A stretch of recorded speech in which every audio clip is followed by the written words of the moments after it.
The Tories may have wrecked Britain, but it's unclear whether Labour are offering a proper alternative to our current woes. That was the challenge put to Wes Streeting by Christian and Guru Murphy.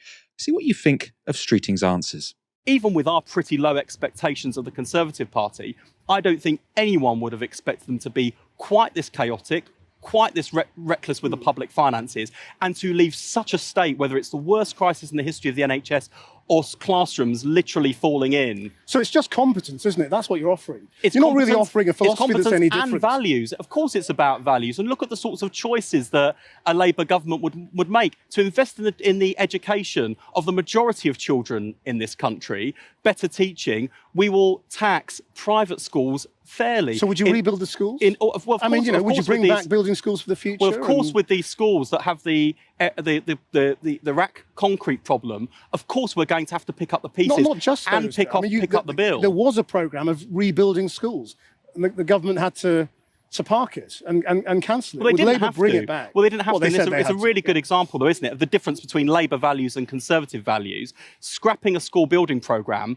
that leaves us with a bigger problem and a bigger bill at the end of 13 years of Conservative government. Contrast that with the last Labour government, where capital investment in schools was at record levels, and we were working through rebuilding literally every school in this country. So don't tell me there isn't a difference between Labour and the Conservatives. Well, the point is, you say all of that, but then when we say, well, yeah, OK, so are you going to bring back new schools, a new schools programme? You're unable to promise it because Rachel Reeves will tell you to shut up. Hang on a second. This is a good example where, for example, so on schools, it's a really good example. We don't even know what the scale of the problem or the size of the bill will be just for the RAC schools. And we're going into the election. We're going into the election with a fully costed, fully funded manifesto. We're working through. Bridget Phillipson has been doggedly trying to get the figures and crucially the size of the bill out of the government, so then she can make wider choices about the education capital program. Lots of points that we've heard from Labour frontbenchers for a while now. I think one thing that really frustrated me here, and it's something which we have heard from many Labour frontbenchers recently, is this idea that they can't commit to anything. They can't commit to a school rebuilding programme because they don't yet know the cost. And until they know the cost, it would be irresponsible to promise anything. Now, again, that could be a reasonable thing to say if you were consistent, right? So it would also be consistent if when Labour were asked, will you increase taxes on the rich? They say, well, we don't know quite how much fixing we need to do of Britain's schools. We don't know how many hospitals need to be rebuilt. It would be incredibly irresponsible of us to rule out tax rises on the wealthy, precisely the people who could afford to fix these things. But Labour have not done that, right? Labour is saying, oh, well, we haven't yet done the sums to work out whether we can pay to improve anyone's lives, but we have done enough sums that we can rule out increasing taxes on the wealthy. And to me, that seems odd.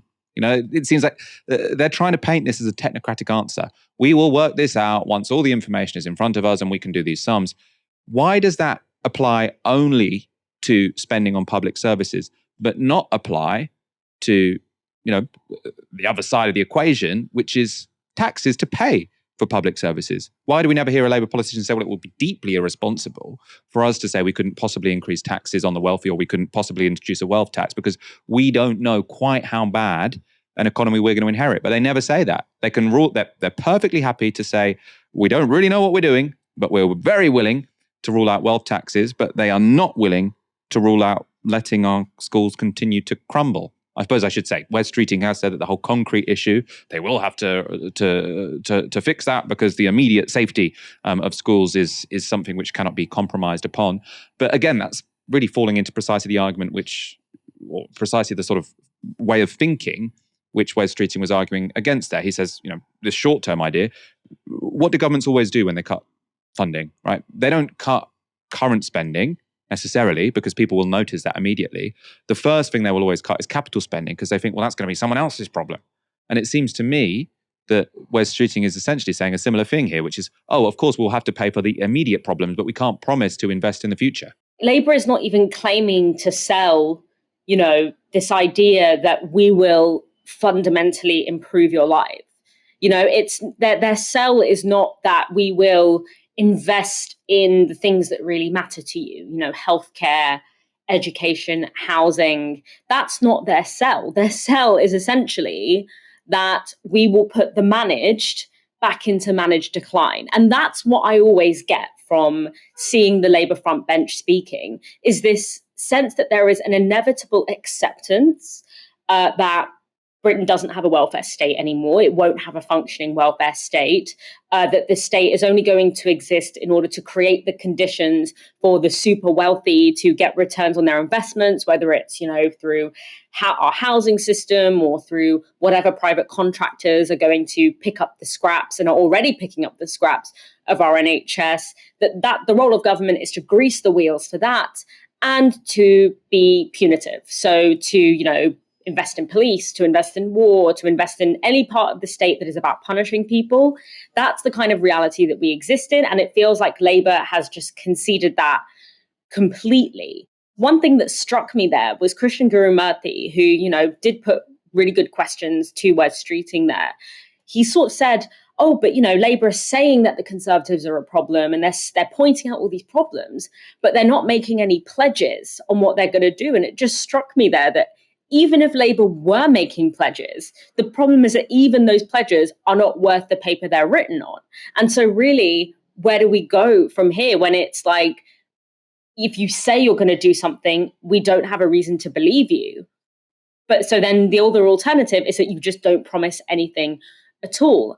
And of course, what I'm seeing in the way that the Labour government is conceiving of itself, even though the role of a supposedly centre-left party in a capitalist economy should always be to try and expand the imagination of workers in a particular country in terms of what they are entitled to, what they feel entitled to, given that they create much of the wealth in the country.